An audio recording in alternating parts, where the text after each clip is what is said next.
룻기 4장은 역전의 장이요, 또 찬송의 장이요, 축복의 장이라고 할 수 있습니다. 우리가 룻기 1장을 시작을 하면서 저주받은 한 인생을 보았다면은 4장은 회복된 사람, 다시 축복받는 그런 아름다운 모습을 볼 수 있습니다.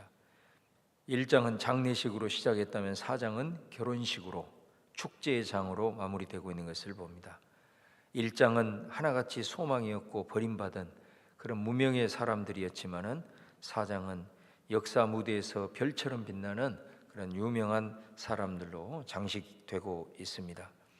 오늘 이 4장 본문 말씀을 통해서 이번 주제인 이제 역전되리라는 이런 주제로 오늘 말씀을 같이 상고하겠습니다. 여러분, 어제 우리가 말씀에 이어서 이 보아스가 고엘의 이제 권리를 받아서 오늘 말씀에 보면 이렇게 선언합니다. 10절에 보면은 이제 내가 나오미의 잃어버린 땅을 다시 찾아줄 것이고 그의 부인 말론의 아내 모압 여인인 룻을 내 아내로 맞이할 것이고 후사를 낳아 그 죽은 자의 기업으로 세워서 그 가문의 이름이 끊어지지 않게 할 것이라고 그렇게 10절 말씀에서 말씀합니다. 그러자 모든 성문의 백성들과 장로들이 이들을 축복을 하게 됩니다. 11절 말씀에 보면은 먼저 이 룻을 축복을 하고 있는데, 여호와께서 내 집에 들어가는 여인으로 이스라엘 집을 세운 라헬과 레아 두 사람과 같게 하시기를 원한다, 이렇게 말합니다. 여러분, 라헬과 레아, 야곱의 아내잖아요. 야곱은 이들에게서 12아들을 낳았습니다. 근데 이 아들들이 이스라엘이라고 하는 국가를 형성하는 12지파가 되었습니다. 그러니까 라헬과 레아는 일종의 국모와 같은 그런 역할을 하는 겁니다. 근데 그 복이 룻에게 있기를 축복을 하고 있다는 것입니다. 여러분, 상상할 수 없는 일이죠. 룻을 이스라엘을 시작하게 했던 야곱의 두 아내와 동등한 위치로 대우한다는 것, 그 자체가 축복이지만은 대단한 일이라고 할 수가 있습니다. 근데 참 놀라운 것은 뭐냐면은 4장 마지막 부분에 보면은 룻과 보아스 사이에서 태어난 아들이 오벳이고 오벳이 이새를 낳고 이새는 다윗을 낳더라. 그러니까 이렇게 마무리가 되잖아요. 그러니까 보아스는 다윗으로 보면은 증조부가 되고 이 룻은 다윗의 증조모가 된다는 거예요. 여러분, 다윗이 어떤 인물입니까? 이스라엘의 왕조를 새로 시작한 사람입니다. 사울로부터 시작했지만 실제로 통일 이스라엘을 창건한 왕이라고 할 수가 있습니다. 이스라엘 역사상 가장 위대한 왕이고 이후의 모든 왕의 기준이 되는 사람이 다윗 왕이라고 할 수가 있습니다. 이 성읍의 장로들이 룻을 향하여서 이렇게 축복을 했는데 사실은 그 축복이 현실이 되어버린 거죠. 왜냐하면 말 그대로 룻은 이 왕조를 새롭게 여는 데 있어서 결정적인 역할을 한 여인이 되었기 때문입니다. 또 11절 하반절에 보면은 백성들이 보아스를 축복합니다. 네가 에브라드에서 유력하고 베들레헴에서 유명하기를 원한다. 여러분, 이 베들레헴은 사실 그렇게 지금까지 역사 속에서도 뭐 그렇게 드러난 지명이 아닙니다. 아주 작은 하나의 성읍이라고 할 수 있습니다. 그런데 베들레헴은 나중에 엄청난 장소가 됩니다. 왜냐? 바로 다윗 왕이 이곳에서 태어났기 때문입니다. 그 시작이 바로 보아스부터 시작을 한다는 것이죠. 그래서 나중에 베들레헴은 그 차원을 넘어서서 나중에 전 세계적인 도시가 됩니다. 왜냐하면 그곳에서 다윗의 육신의 후손으로 오신 예수 그리스도의 태어나신 장소가 되었기 때문입니다. 여러분, 얼마나 이게 엄청난 큰 축복입니까? 이스라엘의 최고의 왕이고 또 더 나아가 온 인류를 구원하신 하나님의 아들이고 만왕의 왕이신 예수 그리스도가 바로 보아스의 핏줄에서 태어나고 그 베들레헴, 보아스로부터 형성된 드러나기 시작한 이 베들레헴이 유명한 도시가 되고 이 축복이 그대로 또한 이루어지고 있는 것을 봅니다. 또 12절에 보면은 다시 이 성읍의 장로들이 룻을 축복합니다. 이 젊은 여자로 말미암아 내게 상속자를 주사 내 집이 다말이 유다에게 낳아준 베레스의 집과 같게 하시기를 원한다. 전에는 룻을 이 야곱의 두 아내 라헬과 레아와 같게 하시기를 원한다고 했습니다. 그러니까 이들은 이스라엘의 실제적인 그 시작이 되는 인물들이라고 한다면 룻은 새로운 왕조의 시작하는 출발점이 된 것 아니겠어요? 근데 이번에는 야곱의 아들 중에서 유다의 반열로 또 연결을 하고 있는 것입니다. 야곱의 아들인 유다가 여러분 중요한 이유가 뭐겠습니까? 바로 예수 그리스도의 족보가 이 12아들 중에서 유다와 연결이 되기 때문에 그렇습니다. 그래서 이 다윗 왕도 결국은 유다의 지파, 유다의 후손으로 쭉 이어지는 것을 보게 됩니다. 그런 의미를 담아서 이 룻을 유다와 그 다말과 연결을 시키고 있다라고 하는 것은 이런 의미를 담다면 이 룻으로부터 역사의 새로운 지평이 이제 열리고 있는 것을 우리가 볼 수 있다라는 거죠. 그러니까 이 내용을 보면 인생이 역전이 돼도 이렇게 역전이 될 수 있는가? 우리가 사장을 읽어보면서 참 감탄하지 않을 수 없습니다. 그리고 13절에 보면은 이제 보아스와 룻 사이에 아들이 태어납니다. 그러자 성읍의 여인들이 이번에는 나오미를 축복합니다. 이 아들로 인해서 온갖 이 찬송의 소리가 울려 퍼지고 있는 것을 보게 됩니다. 왜냐하면 사실 이 아들이 태어나지 않았다면 나오미에게 있어서는 정말 실제로 어떤 의미가 없기 때문입니다. 이 아들이 태어남으로써 기업을 대대로 이어줄 상속자가 생긴 것이고 이제 가문이 끊어지지 않고 이어지게 되었기 때문이다라는 거죠. 그러니까 찬송하지 않을 수 없는 거죠. 이런 의미에서 이 아이는 오늘 성경에 나와 있는 대로 나오미에게 있어서 생명의 회복자고 노년의 봉양자 이렇게 말씀할 수 있습니다. 그러면서 이 아이를 낳아준 룻을 또 축복합니다. 15절 말씀에 보면 이는 내 생명의 회복자이며 내 노년의 봉양자라 곧 너를 사랑하며 7 아들보다 귀한 내 며느리가 낳은 자로다 하니라. 7 아들보다 낳은 귀한 며느리라고 룻에 대한 최고의 찬사로 또 축복을 하는 것을 볼 수 있습니다. 여러분, 우리가 이 룻기를 시작하면서 1장에 보면 나오미가 이제 고향으로 돌아오잖아요. 돌아왔을 때 여인들이 시끌벅적하면서 말을 했습니다. 초라한 빈털터리로 온 그 나오미를 불쌍한 표정으로 바라보면서 이는 나오미가 아니냐 이렇게 여인들이 막 소리를 질러댔잖아요. 그 모습에 나오미가 뭐라고 그럽니까? 나를 나오미라고 부르지 마라, 나를 마라라 부르라 이렇게 말하죠. 나오미는 그 이름의 뜻이 기쁨이라는 뜻이고 마라는 고통이라는 뜻 아니겠습니까? 그러니까 이렇게 돌아온 고향에서의 삶은 어떻게 보면 고통으로부터 시작을 한 거예요. 그런데 4장을 보면 나오미는 진짜 자신의 이름을 찾게 됩니다. 이제는 그의 삶에 기쁨이 넘치게 됩니다. 룻이 낳아준 이 아들로 인해서 경제적으로도 안정된 길이 열리고 정서적으로 영적으로 풍성해지게 되었다라는 것입니다.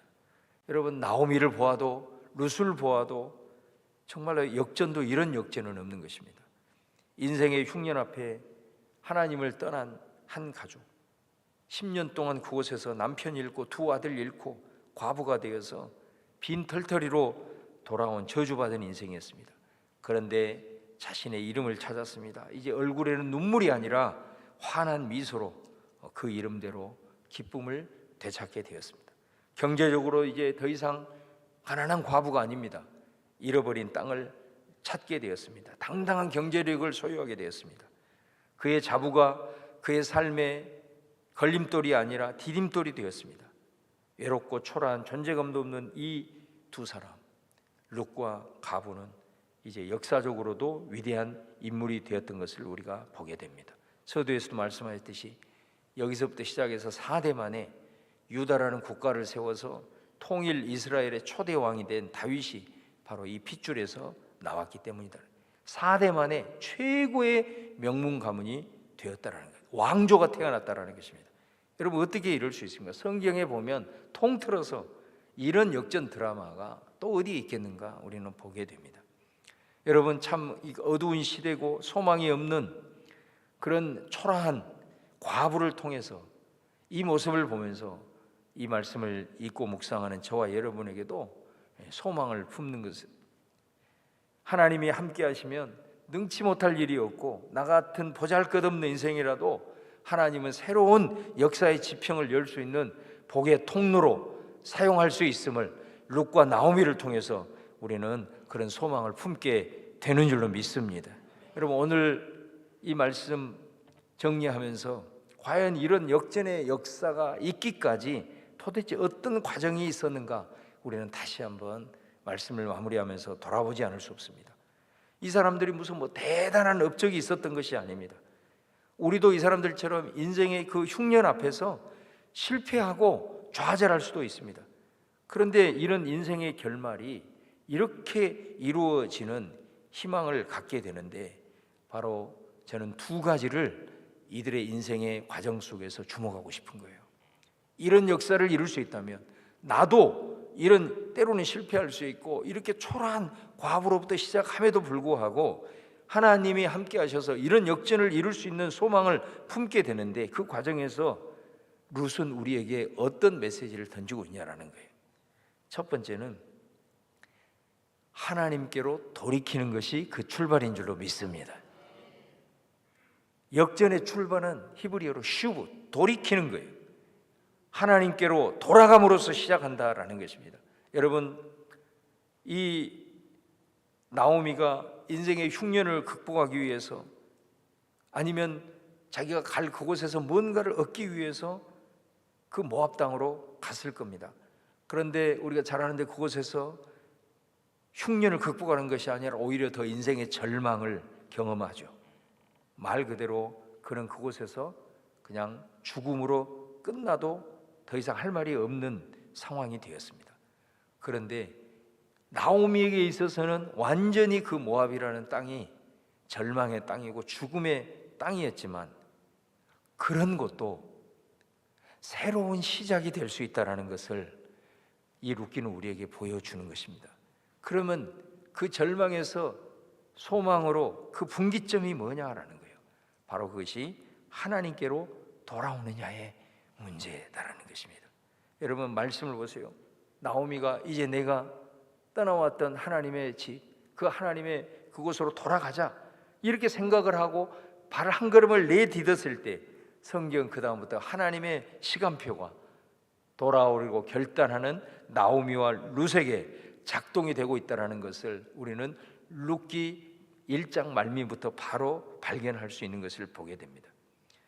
그래서 이 나오미의 측면에서 하나님께로 돌아간다는 것은 이제 이 룻과는 약간 차원이 좀 다르다는 것을 알 수가 있어요. 자, 먼저 우리가 룻의 경우를 보면, 룻도 어머니를 따라왔잖아요. 그 모압으로부터 어떻게 보면 벗어나온 것이거든. 근데 이 룻은 나오미가, 야, 너 나 따라오지 말고 너 네 집으로 돌아가라고 설득했을 때, 이 룻이 뭐라고 얘기합니까? 나는 어머니를 따라가겠다고. 그 이유가 뭐였습니까? 어머니의 하나님이 내 하나님이 될 겁니다. 그것으로 룻은 하나님께로 돌아왔다라는 것입니다. 그러니까 룻에게 있어서 하나님께로 돌아간다는 것은 하나님을 선택하고 하나님을 믿기로 작정하고 하나님 앞에 나아가는 것을 의미한다라고 한다면, 나오미에게 있어서 하나님께 돌아간다는 것은 뭐냐? 약간 차원이 달라요. 이 사람은 이미 하나님을 잘 믿고 있었던 하나님의 백성이었어요.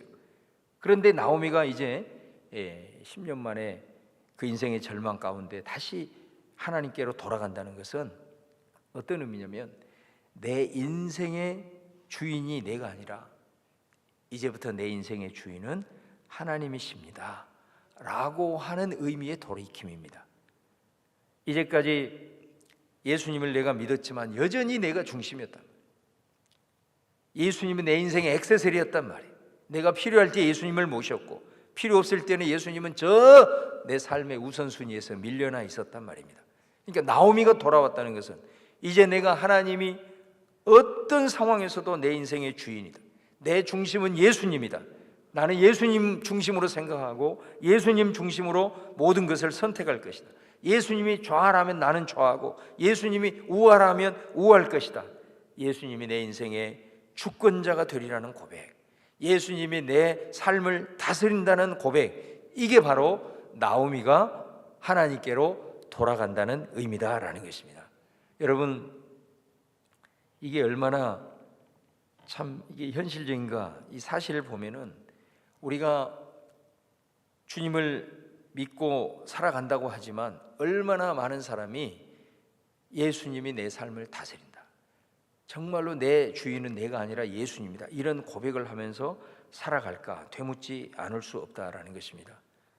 여러분, 우리가 정말 이런 고백을 진실되게 할 수 있다는 것은 우리가 교회를 통해서 하나님의 말씀과 기도로 정말 훈련받고 잘 이렇게 연단을 잘 받아가지고, 그래, 하나님이 정말로 내 인생의 주인이시구나, 나를 다스리고 있구나, 이렇게 고백을 하는 경우도 있지만, 그렇지 않는 경우는 나오미처럼 이런 인생의 흉년과 인생의 절망을 깊이 경험할 때 비로소 주님의 손잡고 주님이 내 삶의 진정한 주권자입니다 고백하는 경우가 많다라는 것이죠.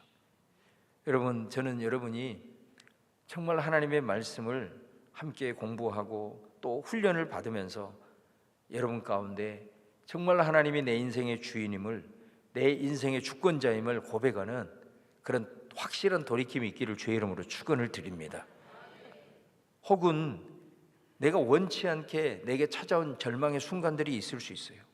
생명을 보장할 수 없는 건강의 위기가 닥쳤다거나, 경제력이 붕괴된 그런 사업의 실패를 겪었다거나, 가정에 말할 수 없는 위기들이 닥쳤을 때, 그러나 여러분, 그것으로 인해서 나오미처럼 내가 정말 하나님만을 내 평생 붙들고 하나님만을 내 우선순위로 삼을 수 있는 결단을 다시 말하면 그렇게 하나님께 돌아간다면, 여러분, 오늘 이 말씀의 역사처럼 바로 그 순간부터 하나님의 시간표는 여러분의 삶에 작동될 줄로 믿습니다.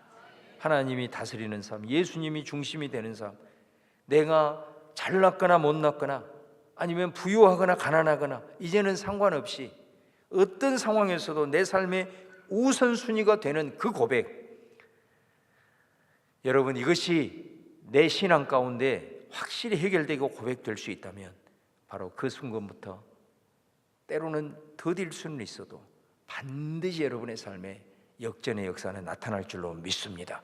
생명의 역사는 시작이 될 줄로 믿습니다. 오늘 기억하시고 기도 가운데 이 믿음의 결단을 하나님 앞에 올려드릴 수 있기를 바랍니다. 아직까지 예수님을 인격적으로 영접하지 못했다면 룻처럼 내가 이제 하나님을 선택하고 정말로 하나님을 믿고 하나님을 의지하겠습니다 라는 믿음의 고백이 있기를 바라고, 내가 주님을 영접했지만 주님이 중심이 아니라 내가 내 삶의 인생의 주인인 것처럼 살아왔다라고 한다면 오늘 나오미처럼 이제부터는 내 평생의 주님이 내 삶의 우선순위가 되고 그 주님이 내 삶의 주권자이십니다라고 하는 그 고백, 바로 그런 돌이킴의 고백이 오늘 기도 가운데 여러분 가운데 입술에서 선포되어질 수 있기를 주님의 이름으로 축원을 드립니다. 그 다음에 두 번째가 뭐냐면은 헤세드의 실천입니다. 이게 역전의 비결입니다. 나오미와 룻을 한번 보십시오. 이 사람들이 하나님께로 돌아가는 것이 영적인 영역이라고 한다면 이제 그들의 삶에서 나타난 것이 뭐냐? 룻기 시작하면서 끝에까지 이 두 사람을 통해서 이 사람의 삶은 헤세드의 삶이라고 할 수 있습니다. 우리가 이미 살펴본 대로 1장에서 나오미와 룻 사이에 3번에 걸쳐서 서로를 자기 자신을 부인하잖아요. 그리고 서로를 배려합니다. 자기의 유익이 아니라 상대방의 유익을 구하며 나아갑니다. 시어머니는 룻에게 네 앞으로의 미래를 위해서 왜 나 같은 이 초라한 과부를 따라오냐, 너 가서 제가해서 새로운 인생 살라고 3번이나 계속해서 설득을 하고 있는 것을 보게 됩니다. 그런데 룻은 어떻습니까? 절대로 시어머니를 혼자 둘 수 없는 거예요. 정말로 불쌍히 여기는 그 마음, 그것 때문에 나는 내가 주님 하나님을 선택하는 믿음도 있었지만 그 어머니의 불쌍히 여기는 그 마음 때문에 나를 더 이상 떠나가지 말라고 그렇게 서로가 두 사람이 헤세드가 충만하게 흘러나오는 걸 봅니다. 2장에도 보면 루시 어머니를 봉양하기 위해서 힘든 밭으로 나갑니다. 시어머니는 어떻습니까? 온통 이 자부를 딸로 여기면서 어떻게 하면 이 루시 좋은 사람 만나서 행복할까? 오직 이것을 고민하고 있습니다. 이 두 사람 사이에 보면 서로를 향한 불쌍히 여기는 마음, 서로를 향한 이 자비의 마음, 이것이 계속해서 흘러나오고 있는 걸 보게 됩니다. 3장에서도 보면 여러분, 나오미가 룻에게 너 보아스에게로 가가지고 청혼해라. 상식적으로 보면은 굉장히 위험한 일임에도 불구하고 어머니 말에 순종하는 거예요. 왜 이 현숙한 여인이 자칫 잘못하면 부정한 여인으로 매도될 수 있는 이 일에 나아갈까요? 그거는 다른 것이 아니라 바로 그 일이야말로 어머니를 가난으로부터 구할 수 있는 이 고엘의 문제를 해결할 수 있기 때문이었다라는 거예요. 자신의 희생으로 이 일이 이루어질 수 있다면 나는 어머니 말에 순종하겠다, 이렇게 가는 거예요. 나오미는 사실 그런 의도가 아니었다.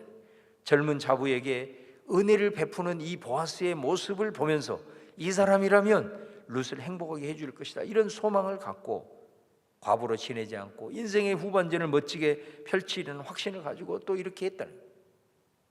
이 두 사람 간에는 계속해서 헤세드가 흐르고 있는 거예요. 이것이 하나님 앞에서 참으로 귀하게 여겨진 것이라고 저는 믿습니다. 작은 것 같지만 여러분, 이것이 결정적인 것이었습니다. 이 새벽에 의타가에 나오는 여러분의 인생도 역전의 역사가 있기를 주의 이름으로 축원합니다.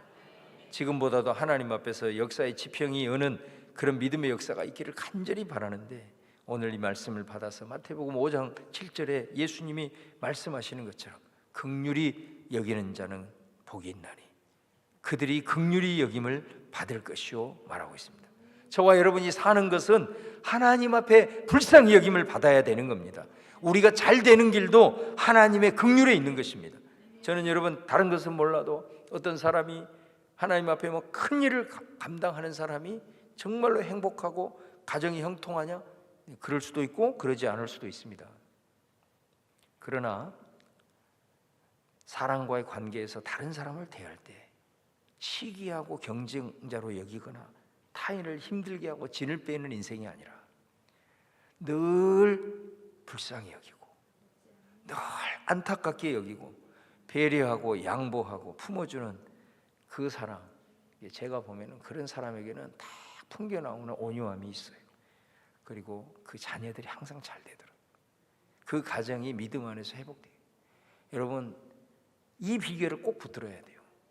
하나님께 돌이키는 것과 함께 제발 상대방을 바라볼 때 불쌍히 여기는 마음을 갖고 살아야 됩니다.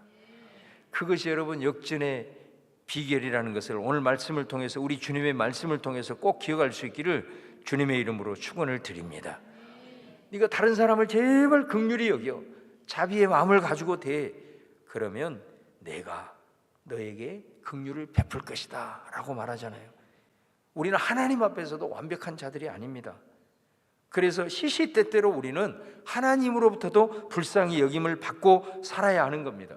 그 길은 내가 죄인임을 알고 부족한 사람임을 알고 다른 사람에게 늘 자비를 베풀고 은혜를 흘려주는 거예요. 그것이 결정적인 순간에 하나님으로부터 긍휼함을 얻을 수 있는 길이 된다는 것을 꼭 기억할 수 있기를 주의 이름으로 축원을 드립니다. 여러분, 하나님께 돌아가십시오. 예수님이 내 인생의 주권자요 우선순위임을 인정하는 믿음들 되시기를 축원합니다. 다른 사람에게 헤세드를 실천하십시오. 작은 것 같지만 결코 작지 않습니다.